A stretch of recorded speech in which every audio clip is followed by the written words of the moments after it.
En compagnie donc de Lance Guillerme, directeur de la communication de l'ASFA. On est sur votre stand ici au Mondial de l'Auto, sur le hall 2.2, avec beaucoup d'animations. Ça a l'air très ludique, très nouvelle technologie cette année. En effet, on a beaucoup d'images, beaucoup d'interactions, mais on essaye quand même de faire passer des messages très sérieux qui permettent aux gens de prendre conscience de ce qui se passe dans les coulisses de l'autoroute. Alors justement, les coulisses de l'autoroute, ça commence avec les métiers de l'autoroute, avec une première borne qui se situe ici. Vous allez faire découvrir au public certains métiers, pas tous malheureusement. Non, pas tous, ils sont tellement nombreux, mais on a choisi quand même de montrer 4 métiers extrêmement importants.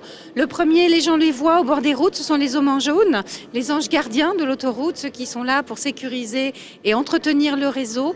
J'en profite pour passer un message de sécurité vis-à-vis d'eux, que vos auditeurs puissent avoir conscience que passer trop vite auprès d'une zone de balisage ou d'une zone d'intervention, c'est mettre leur vie en danger et c'est vraiment quelque chose qu'il faut éviter. C'est quelque chose qu'on répète souvent d'ailleurs. Autre métier que vous présentez ici? Alors des métiers que les gens ne voient pas, puisqu'il s'agit de l'opérateur PC, celui qui est à l'écoute de ce que les patrouilleurs et les agents autoroutiers lui disent et qui va traduire cette information souvent de sécurité dans un panneau à message variable. Et donc cet homme qui est un peu la vigie de l'autoroute, il est dans un PC, il est loin du réseau, mais en même temps il a les yeux et les oreilles du réseau. On poursuit la visite avec deux autres métiers ici. Voilà, alors dans la chaîne de l'information, parce qu'en fait tout ça est une chaîne d'information, après le PC autoroutier, il y a le journaliste de la radio, comme vous, qui donc prend les informations et les traduit dans le langage classique et audible par les auditeurs et qui va donner aussi de l'information sécurité, prévenir d'un embouteillage, prévenir d'un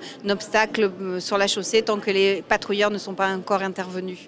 Voilà, ça c'est très important aussi. Dernier métier. Alors c'est peut-être pas vraiment un métier, mais en tout cas une tâche très importante qui va devenir très importante dans les semaines qui viennent. Là, la viabilité hivernale, c'est un peu un jargon dans notre métier, mais c'est toute cette activité qui est mise en place par les sociétés d'autoroute à partir du mois d'octobre et jusqu'au mois de mars pour faire qu'en cas de chute de neige, l'autoroute reste un espace de sécurité. Alors on va changer de module avec ici une grande carte de France pour récapituler l'ensemble des sociétés d'autoroute qui existent sur notre territoire et l'ensemble du réseau autoroutier qui va avec.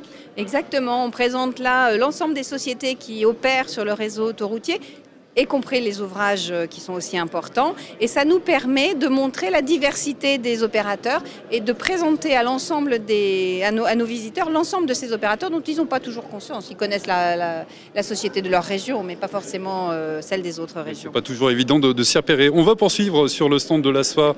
On va aller de l'autre côté. On va passer d'ailleurs devant le pupitre des hôtesses qui accueillent les visiteurs. On va leur dire un petit mot quand même. Bonjour, excusez-moi, comment vous vous appelez? Bonjour, je m'appelle Mauve. Très bien, donc vous êtes ici depuis le début du mondial pour accueillir le public en journée, évidemment, durant les heures d'ouverture du salon. Comment ça se passe? Est-ce que d'abord le public qui vient vous voir est plutôt sympa? Oui, dans l'ensemble, oui. Quand il y a des heures où il y a beaucoup de monde, ils viennent surtout pour les goodies et on essaye de les emmener sur les différents stands et différentes activités. Grosse journée pour vous, j'imagine qu'à la fin de la journée, le repos est bien mérité. Oui. Ça fait du bien. Très bien, merci beaucoup, bonne journée, bonne fin de journée. Lance Guillerme, donc on est devant ce grand écran tactile, on le disait, cela sert à prouver les problèmes de la somnolence sur autoroute. Expliquez-nous ce que l'on va pouvoir faire avec cet écran. Alors sur la base d'une technologie Kinect, nous proposons aux visiteurs de rentrer dans des scénarios qui vont leur proposer des choix en fonction de situations. Alors une des situations, c'est vous vous êtes levé très tôt le matin et vous avez un retour professionnel vers 17h et vous avez encore 2 heures de conduite. Vous commencez à sentir la somnolence, qu'est-ce que vous faites?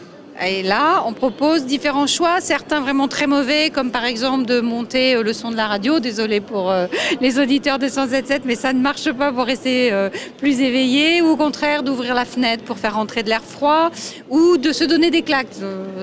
Ce n'est pas complètement stupide, on sait que certaines personnes pratiquent ce genre de situation. Donc là, la seule solution, c'est de leur proposer de s'arrêter et de faire le choix de s'arrêter. Voilà, alors il y a comme ça plusieurs solutions qui leur sont proposées et plusieurs scénarios.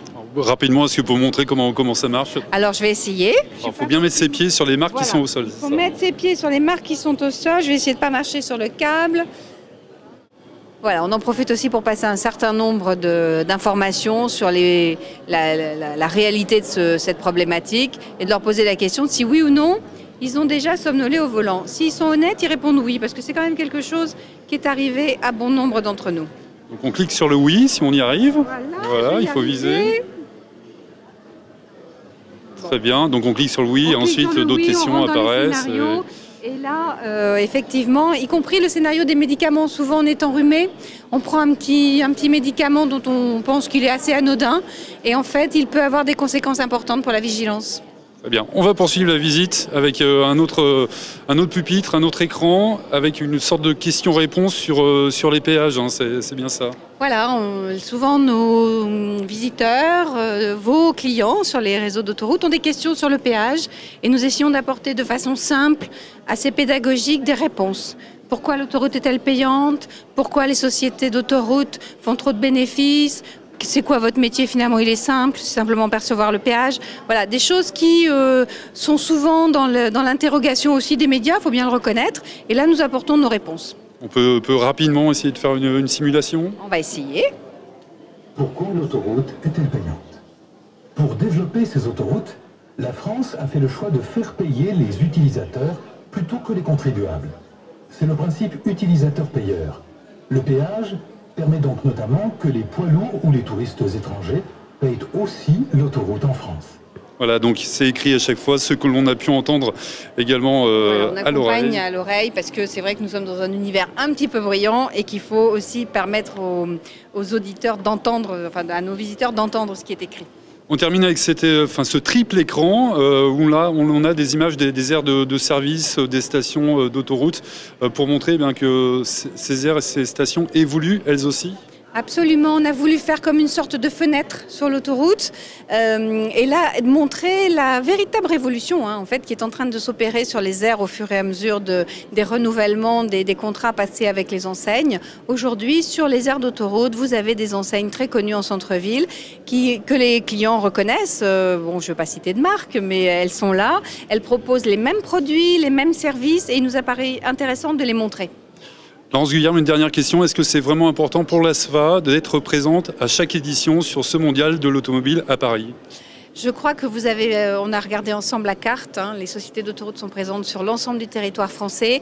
Elles opèrent la facilité de transport. L'autoroute est le réseau le plus sûr, 5 fois plus sûr que la route. Il nous semble complètement évident d'être ici. Nous avons notre place. Si les voitures que nous voyons, les très belles voitures que nous voyons en bas dans le hall 1, peuvent rouler en toute sécurité, c'est bien sur l'autoroute. Merci beaucoup d'avoir répondu à nos questions. Et puis je suis à peine à mètre de ma place habituelle sur le stand de la radio, donc je vais reprendre place pour la suite de notre émission.